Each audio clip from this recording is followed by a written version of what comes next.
from Revelation. Such a tricky prospect. Oh, I love it so much. And honestly, that is a bit of a shame, um, because it is a truly beautiful text. It is a text full of layers of interpretation that keep this text, frankly, really, really tame, considering the really weird bits, as Julian just noted.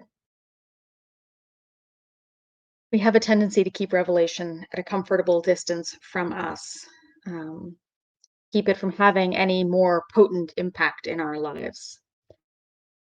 The very, very first thing to say about it is that whenever you see white as a color of purity and holiness, you can be absolutely sure, without a shadow of a doubt, that this text has been used at some point along the line to justify racism.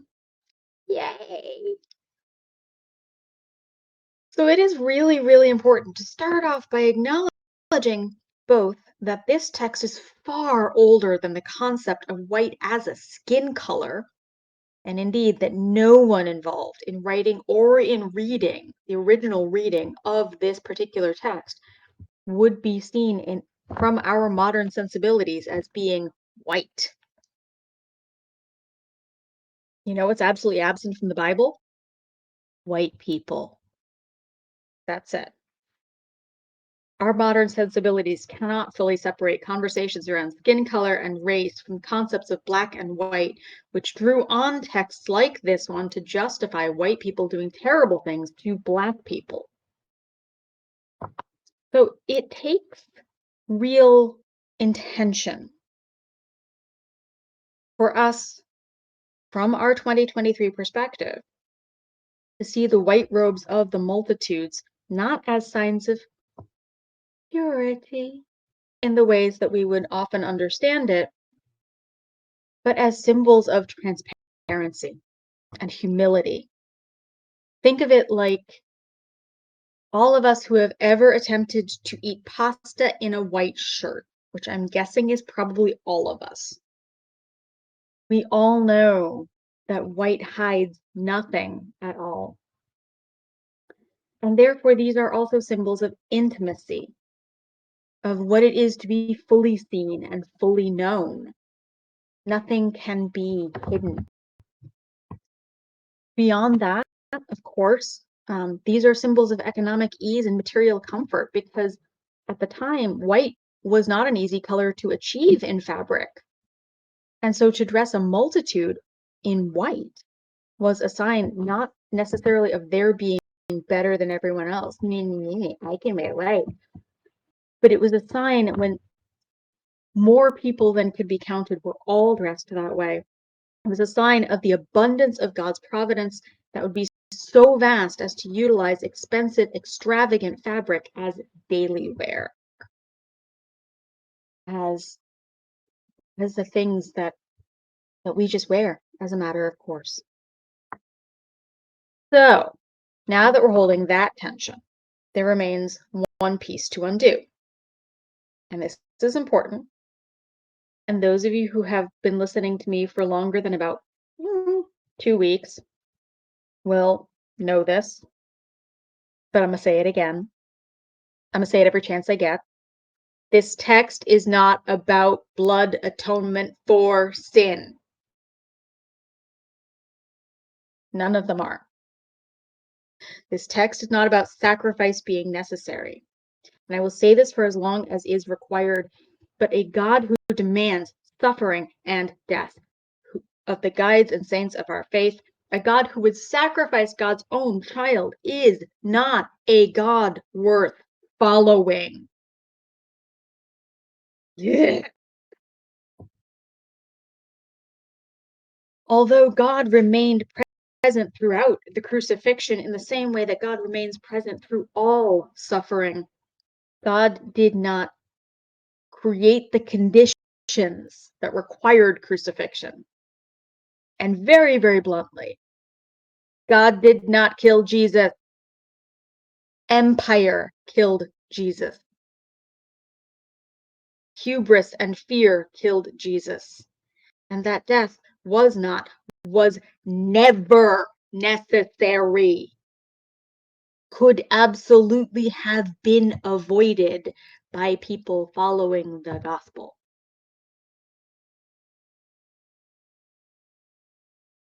I see your quote. I will, and I accept your challenge. To say that lamb imagery is necessarily sacrificial imagery, reminiscent of the Passover, is a narrow view that does our faith a great disservice. And it doesn't allow any sort of flexibility in how we use imagery and metaphor. When we condense all of the lambs in the gospel into this one category, we are not only putting human violence onto God, but we are harming our faith in the ways that that sort of rigidity blurs the truth of the violence done to innocents in the name of preserving empire. Now, I have a funny feeling that all y'all gathered here today don't really care if I'm committing heresy after heresy. I suspect y'all are okay with that. But just because, I can, I will at least get one other person over there on my side. And I'm going to quote fairly extensively Anna Bowden, who was a professor at Louisville Presbyterian Theological Seminary, who in her commentary on the text this week pushed back against the interpretations that lead us to things like atonement theology.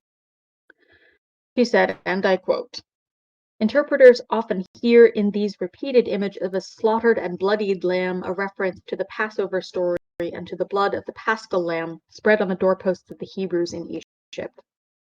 Given the lack of sacrificial language in Revelation, this reading is not convincing. John has something else up his sleeve." John, of course, John of Patmos, the author of Revelation.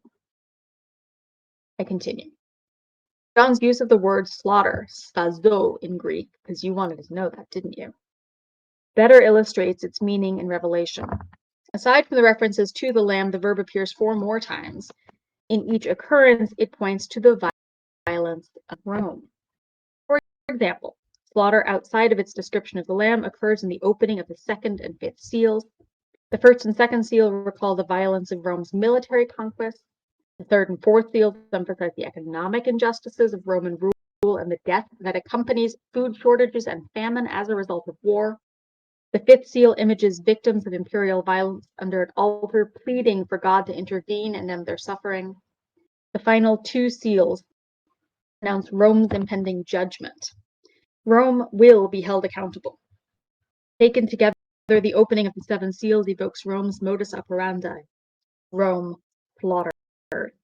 The slaughtered lamb is a reminder. In short, John does not want his audience to forget how Jesus died.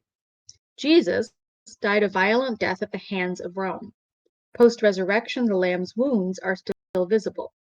They remind us that we must not forget or look away from the wounds of those who have suffered imperial violence.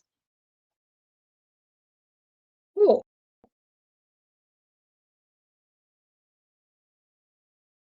Revelation is not just the revelation to an ancient audience, but it is the ways our own senses are uncovered in this world. In Revelation, we find a deeper truth that is covered so often by interpretations that prioritize the status quo of human competition and inequity over the nurturing of a kingdom that changes the world as we know it to the world that God dreams for us. Because the beauty of Revelation in all its convoluted, poetic, mystical language, the symbols that require community for interpretation. Did you hear the conversation between John and their interlocutor? What does it mean? I don't know. What does it mean? Okay, I'll tell you. It requires community for interpretation. The beauty of that is the promise that the world as it is, the world of violence and empire that is so familiar to us, is not the world that God desires for us. It is rather a human corruption of the divine creation, the balance and the wholeness that is still possible.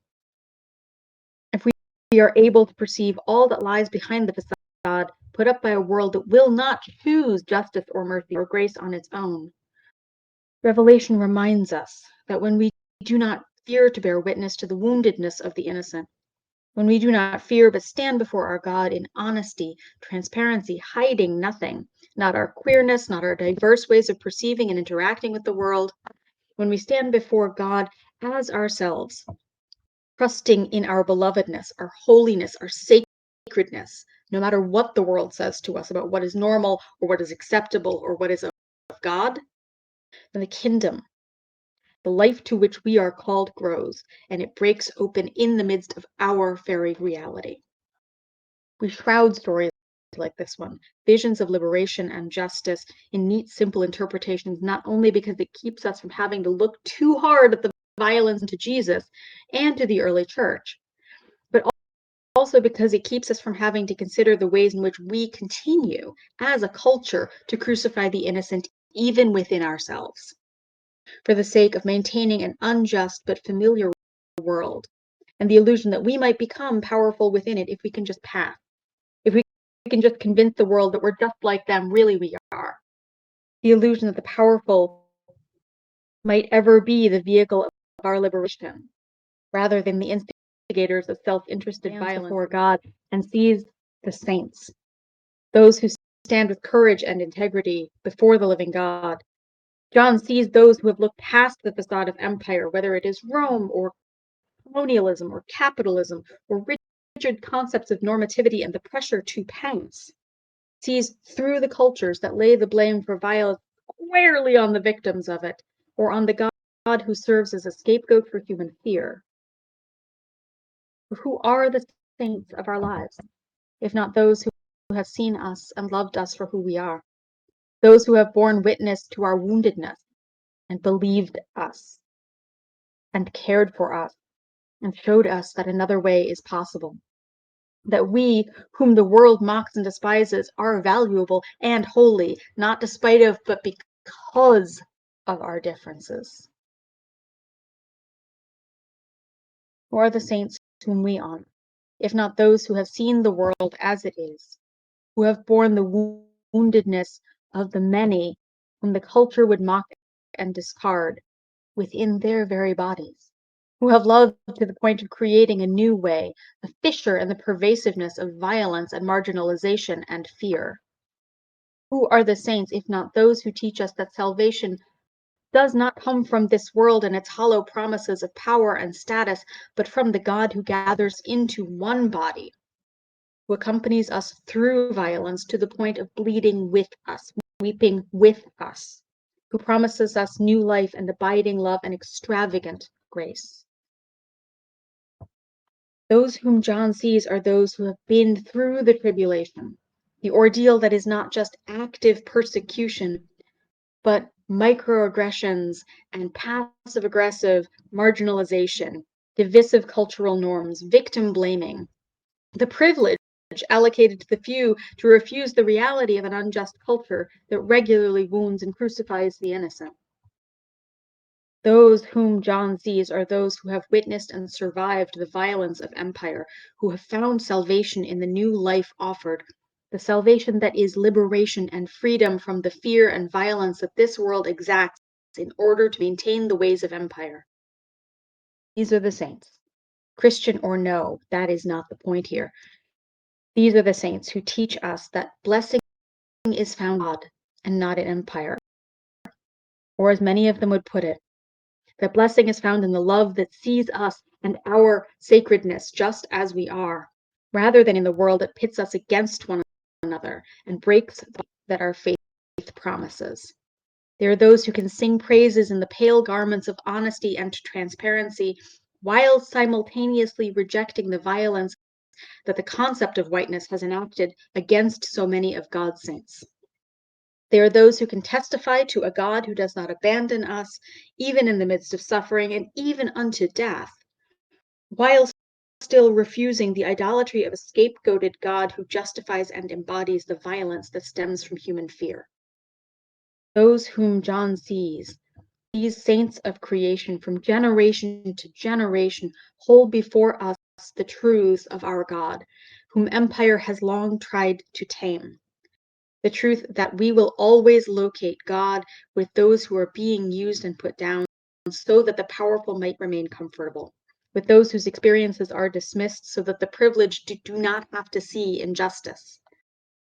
And the revelation that is as much to us as it ever was to the ancient church is the invitation to see the harsh realities of this world and to embody the fullness of God's image, diverse and complex, beautiful in all its varied abilities and loves and shapes, trusting in the liberation that comes through love and the promise of our wholeness and our holiness.